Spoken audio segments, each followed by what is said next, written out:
welcome to Perimenopausal Athletes and Beyond, a masterclass series bringing together experts in mindset, nutrition, training, recovery. And today I have an incredible guest and friend, Melissa Hauschildt. And welcome, Melissa. Thank you for having me, Tennille. It is truly exciting for me to get connected with you again. The small story is that Melissa and I trained together when we met in Boulder, Colorado. I was a professional triathlete at that time. Melissa still is a professional triathlete. And so there will be some intersection of personal stories, but her story is phenomenal. And I've always said, I can't wait till your book comes out, Melissa, because it is one that we all need to hear. So I'm thank you for joining us here today and for giving us a little bit of a taste of what is to come. Let me introduce you for a second. And I'm just going to keep the introduction really short because we could go on for hours and, literally understanding the depth of your athleticism. But essentially, like the highest of high level is that you are a 3-time Ironman 70.3 world champion. Just take that in. It's phenomenal. A European champion. You are the Commonwealth Games silver medalist in running. Which distance? Steeplechase, 3K. Steeplechase, 3K. Bit different for a long course triathlon. Yeah, very different than long course triathlon. You are the Australian junior world record holder. World record holder. So this is going back to your younger self and your relationship, and what I was really excited and what we're going to bring forward in this interview, and why I wanted this interview for, perimenopausal athletes and beyond, because Melissa is not in perimenopause, mom of, she's a mom and a mother, a wife, and has a beautiful little girl, 2 years old. So not there, but there's so much to learn about your story. So share with us, just give us just a bit of a flavor of where you began your athletic journey and where you are now. And yeah. Well, I started running when I was 11 years old. So very young, and I'm 38 now. And I guess I just had that motivation and determination to push. And I did have amenorrhea for pretty much my whole running career and probably most of my tri career. I had doctors telling me I would never get pregnant. But when you're young, you're like, well, who cares? I don't want a baby. I just want to run. I want to win the Olympics. But yeah, in 2010, I kept getting injured from running, and I was like, okay, this is not working. I couldn't financially keep doing it. My medical bills were higher than I was earning. So that's when I swapped over to triathlon. And I realized that I could get a lot of Ks on the bike without that pounding on the road. And then, my periods came back, and I thought I was really healthy when I was a runner, but I was lean, I was winning races, but I had no periods, and you don't think about that when you're young. But I'm probably really lucky that I found triathlon, and then spent hours and hours on the bike and only a little bit running, and started winning races, won everything in my first year, got my cycle back on track. And when I did decide to have a baby a couple of years ago, it all just happened, and I was just like, there you go, doctors. Yeah, truly. Yeah. And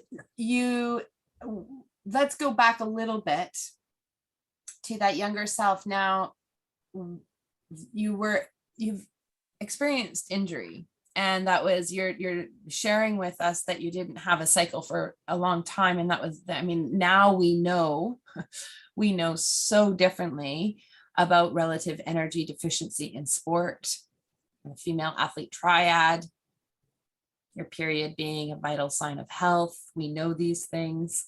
Now it's trying to get it out into the world. So your experience with injury was really real. So your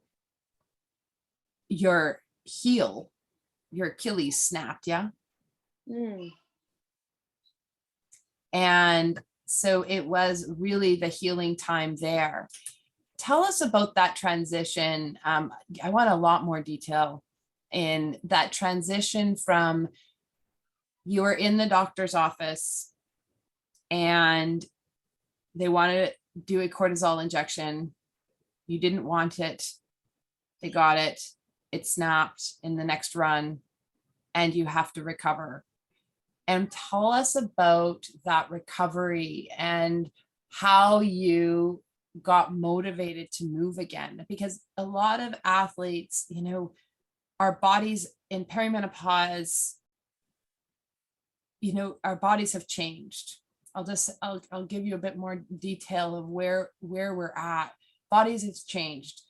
Coming to know the body again, coming to getting through injury because estrogen has declined. All of a sudden, though, you know, we had this limber, we had, you know, and now with collagen, as estrogen decreases, collagen isn't as, we don't have as much mobility that we, or that the same snap that we used to, or that feels different. We feel different in our body.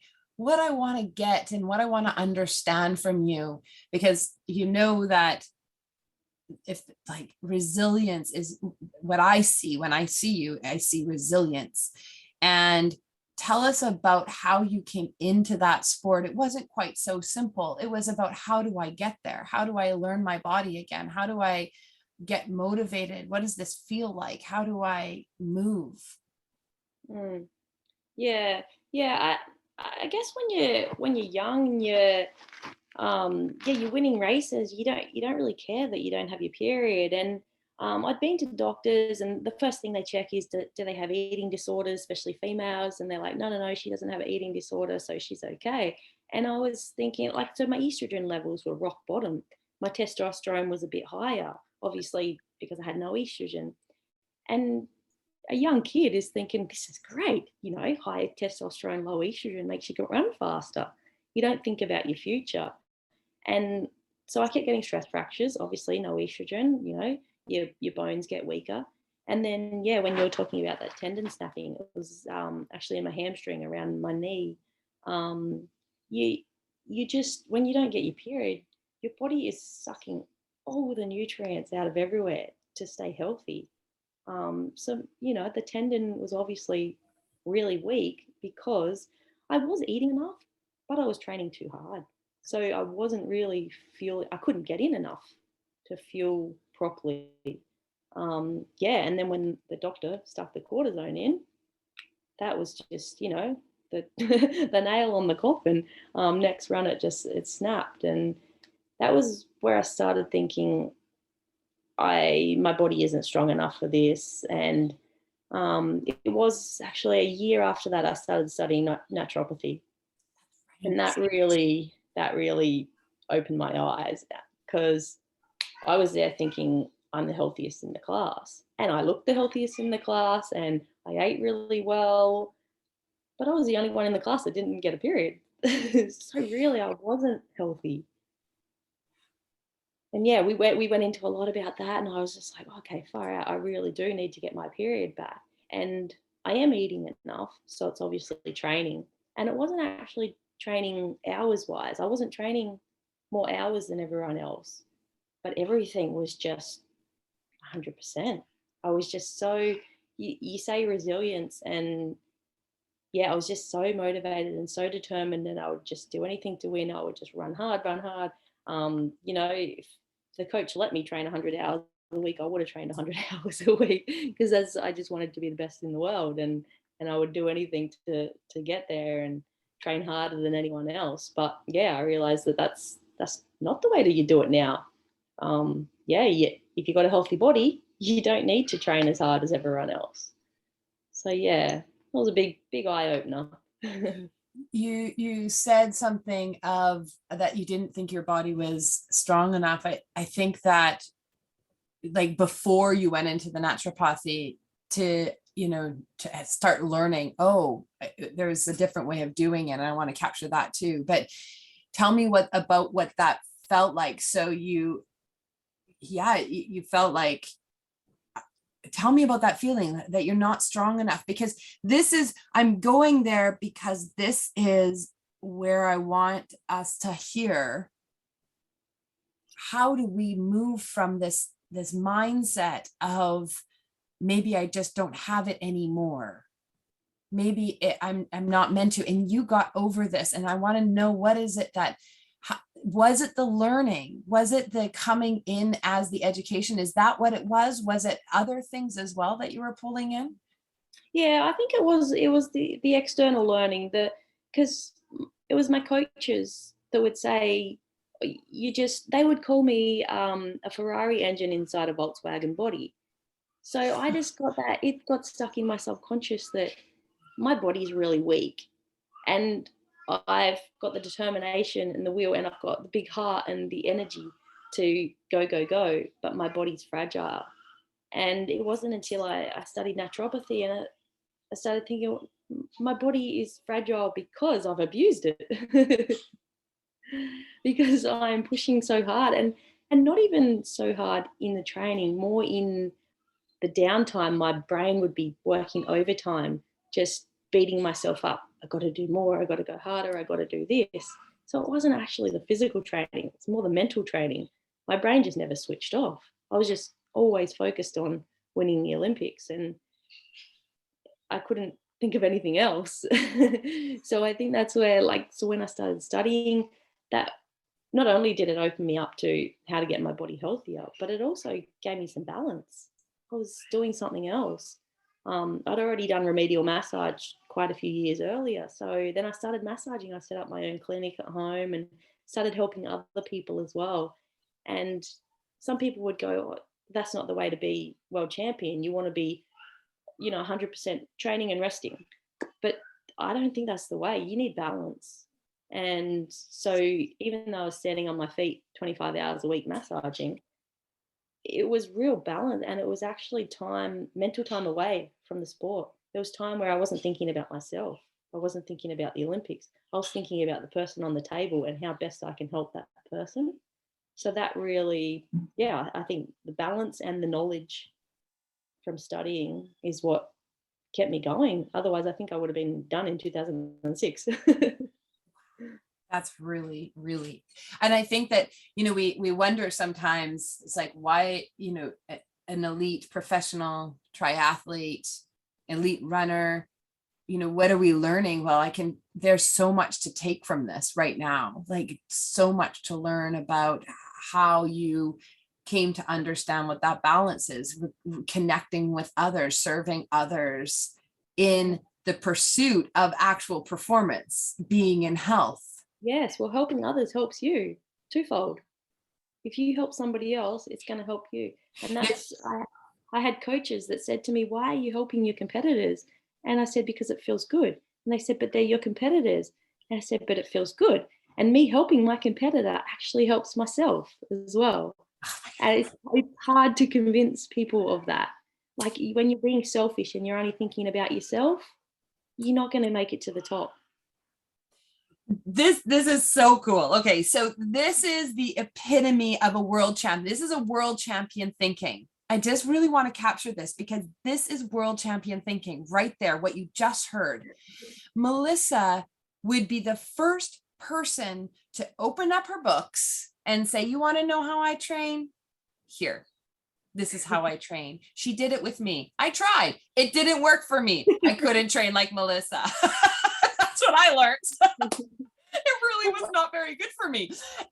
And you did this. You were more than willing. You took me in. This, I wasn't a world champion. You and Jared, this is truly to the core of who you be, of support and serve. So, and I watched that, and everybody I know, this is so unique in business, in life, I see it all the time in athletes, but this is just go into whichever field, and we have this finite way of being. Well, only one person can be on top of that podium. Well, you don't care.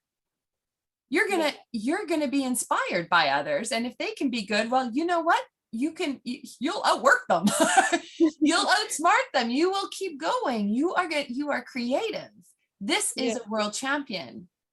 Yeah. And helping others, like sharing all your secrets, they still have to do the hard work. You can give them all the tools, but they still have to do the hard work. And if they can rise up to that and do the hard work and beat you, that just makes you even better and even stronger, and you need to work even harder. So it's still helping you, it's still benefiting you. It's so big. This is what I saw. This is what I started to learn. And I'd never had seen that before. I'd never seen that before. And it's rare I still see it. And the idea of lifting other women up, other people up, you know, in this, I mean, when I asked you, would you come on my series? Of course, Tennille, I'd love to. Like, just this lift up of, and that's how you be. And that's also like, this is where so much of your success has, you know, it's the seed within you. So so now you've come back into your body. You literally win everything you started doing. It's like, welcome to the triathlon scene. Did she come out of nowhere? Well, absolutely not. She didn't come out of nowhere, because nobody comes out of nowhere, but you did come a little bit surprising to most people in the triathlon scene. It felt like you came out of nowhere. So, because remember, this is a Commonwealth Games silver medalist. So athletic history, knows work ethic, has a natural ability, and also work ethic, like beyond. So now let's continue on in your story. Now you are doing triathlon at an incredibly high level, and you know, you encountered challenges. I mean, the history continues to rear its ugly head in some cases for you, or other things happen. I don't know what all the interconnectedness are, but you have other hiccups, challenges, things you're facing. Yeah. So this is why I've just started studying kinesiology, because I realized that when I was really happy and when I was helping other people, I was winning. And then I would get stuck in this. Like you said, after my first year, I won everything, including the world champs. Before that, I had no sponsors. And then all the sponsors jumped on board, and they were like these coaches. They were all about me. Like, okay, you can't help anyone anymore, and you have to win the races now, and you can't enjoy it anymore because you have to win the races. Mhm. And so I put all this pressure on myself. And then, you know, I was losing races, or more so, I wasn't actually losing the races. I wasn't making start lines. I was sabotaging it because I just couldn't deal with their pressure. I'm like, I wanted to go back to just enjoying it and helping other people and having fun. And that's how you win races. And so it's been a bit of a roller coaster like that. Sometimes I'll realize and I'll stand back and I'll go, this isn't me. I'm being selfish. I'm only thinking about myself and my sponsors. I need to get back to basics. And then I would, you know, start winning again. And yeah, at the moment I've had this leg issue now for 3 years.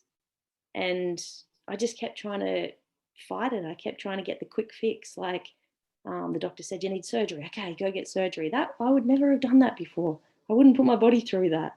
There's got to be a way around it. But I was like, but I have to. I have to get back to the start line because sponsors are expecting me. They're putting pressure on me. I need to get back racing, and then I will find why it happened later. But you don't. You get back racing, you're winning, you're ticking the boxes for sponsors. You're not enjoying it. You're ticking boxes. That's what it is.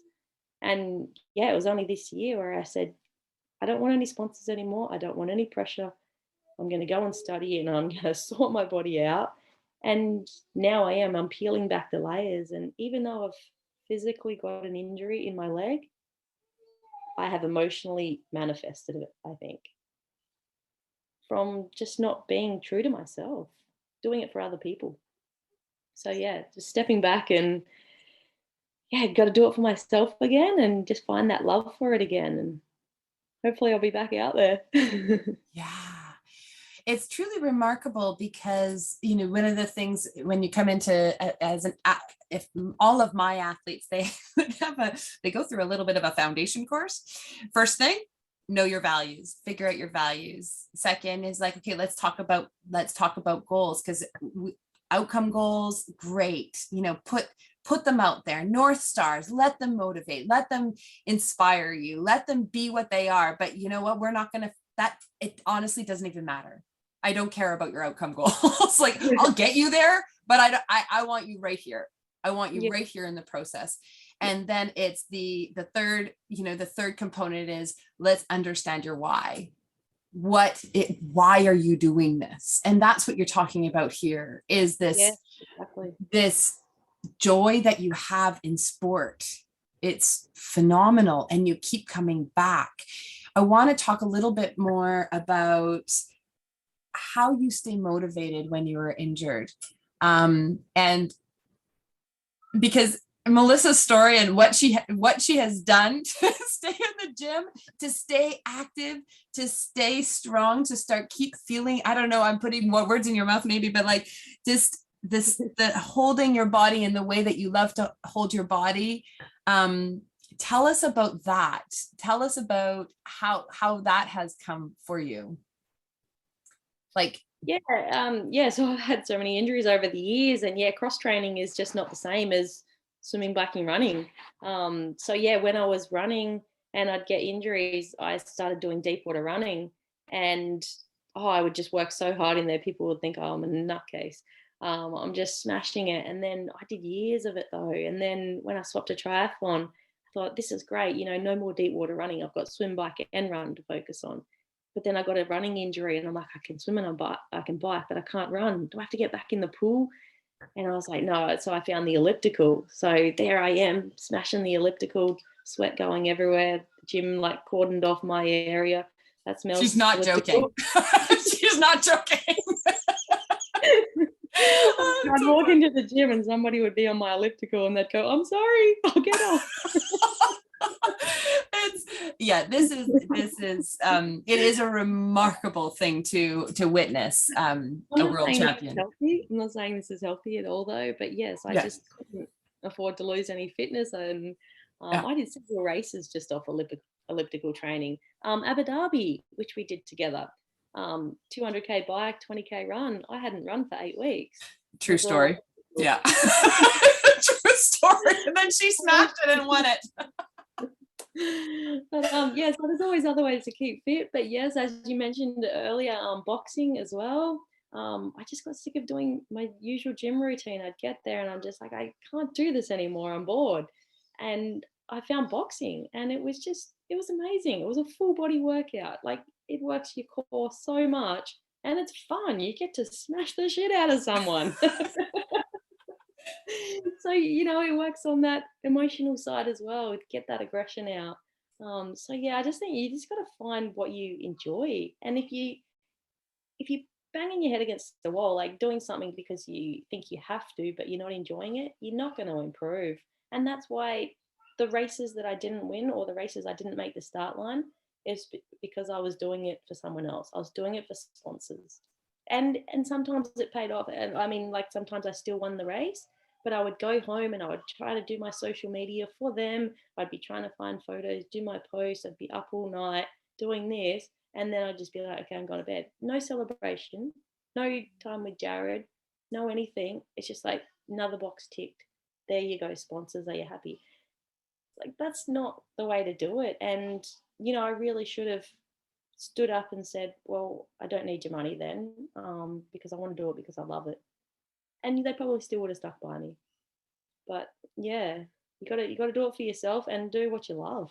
If you don't love it, find something else. Yeah, and it can still work. This is what's so remarkable about your story, is like, to see this in action is really quite something. Because when totally true. There was Melissa, getting out her boxing stuff, and I'm just like, oh my goodness, what is this? And just really remarkable how, even now that I think about it. And it's interesting, because I have had the privilege of not just living with you, but living with, in Kenya, when I was also living amongst world champions, Mo Farah, like the way of people's thinking is different. It's so expansive and creative. And what I want to encourage the athletes that are listening to this is to really hear this, is that find what you love, be creative, and you can still find your way to the other love, even by doing that love. It doesn't have to, we want to be more, you're really coming into what I'm really capturing or understanding about you is this infinite. You are infinite, you are resilient, and you're infinite. And it's so easy to lose that though when other people get in your head and that's where I lost it a few times, because when I was running and I told my coach I can't run as much as the other girls because I had this fragile body that was also put on me from other people that I believed. So I said, can I ride a bit? And he said, no, you're not a rider, you're a runner, so all you can do is run. And then when I swapped to triathlon, I got pushed into, first I was with this tri coach. Well, I wasn't really, I was just swimming with him. I didn't want to be coached by a tri coach. I didn't want to coach again. I didn't want to be told what to do. no. Yeah. But yeah, he wanted to coach me and he said, all you can do is swim, bike, run, because that's what you got to do in the race. And I said, no, but I can't run as much as others. I don't need to run as much as others. I'm going to do some cross training. He said, but that's not going to help you. And I said, it still is going to help. Like, it's going to help you cardiovascular, muscular, everything like that. But it's going to keep me happy and it's going to convince me that I'm not going to break down. Whereas, because I had this stuck in my head that if I ran 100K a week, I would break down. And that was just a subconscious thought that had been pushed on me. But yeah, when I went to triathlon, I just started doing it myself. And then I got Jared to help out. And I realized that, yeah, if I just find what I love, it doesn't matter what the training is, I can then do a triathlon. As long as I do a little bit of swim, bike, run. Yeah. I just got to stay fit and I've got to stay happy. And yeah, it'll all training, it's all going to help still while you swim, bike, run. So I guess I'll finish my questions on this is like, okay, so you are now, you're back, you're coming, you're studying again, you're about to become a kinesiologist. How exciting, with this incredible history and other education. And what are the things that you want to kind of keep in check for yourself? I mean, life has really changed. You also have a 2-year-old, like so much has changed, right? Like, have a baby, life will change. Right? Like, so how do you keep yourself in check this time as you go forward, as you become, healthy, in doing the things that you want to do? I know you're in a process of this. So what would you say to yourself, or what do you need to say to yourself? Yeah, well, it was only about a month ago where I was still at a crossroads because I was like, I really want to race. I love racing. Like, training's cool, but I love racing. And I just thought that I had to get back to triathlon. And yeah, I've got a 2-year-old and she's only in daycare twice a week. So I don't have that much time. So I could put her in 5 days a week and I could go and do 30 hours a week training for triathlon. But I didn't know what was happening with my leg and I couldn't sacrifice missing time with her for a maybe I'll get back racing. So I was kind of doing a little bit of swim, bike, run, and I was like spending some time with her. And I was like, I had all these doors open. And then I went to see actually another kinesiologist who I'm working with now. And I said, I'm just at this crossroad. I'm keeping all the doors open. And I know from studying myself that when you keep all the doors open, you don't go anywhere. You got to commit. And he said, what do you want to do? And I said, at the moment, I just want to run and I want to spend time with Dakota. And he said, well, just run. So I ended up stopping swimming, stopping biking the last 3 weeks. And I'm just running and I'm running 110K a week now and I'm feeling amazing. And so much bang for your buck with running that I've got so much time to spend with Dakota. And I've actually just made a vision board up now. My goal is to go to the Olympics for running now, because that was what I never made the Olympics for running. I made the teams. Every time it came around, self-sabotage. I didn't get to the start line. So I think I had done everything in triathlon. I've won the world champs. I've broke the world record for Ironman. I think my path now is running. I want to go back to running and I want to go to the Olympics. So yeah, when I committed, I was just like felt so like, okay, I know what I'm doing now. And that's the thing, you've got to find your passion. You can't be doing things because you think you should do it or somebody else is telling you. Once you find out what you want to do, you'll succeed. Oh, So I'm going back to running. You're the first one I've told. this is so phenomenal. I'm I'm not often speechless, but I'm speechless. I am so excited about this next piece of where you're going and what you're holding on to and at the core of your being. And it is truly such an honor. Like, I don't even know how to, like, it was who you be to me, who you be to people that you don't even, I know that there's young people that you've touched their lives, because I know that you have supported young groups here in the United States. What was their name? What was the group of the young group of athletes that you talked to? The Spanish girl, Marta Sanchez. Yeah, that was that, but there's other groups of people that I know that you've been in touch with in ways like it, the expansive. All I'm saying is thank you. Georgia, yeah, the little tri group in Georgia. Yes, the little tri group in Georgia. I know, like those little people are now older. Yes, yeah. And what just an incredible role model and person that you've been to me and to so many others. So thank you for sharing this. We all wish you, I know that the other listeners that are going to be cheering for you, and all the very best. Thank you for having me on. Thank you so much.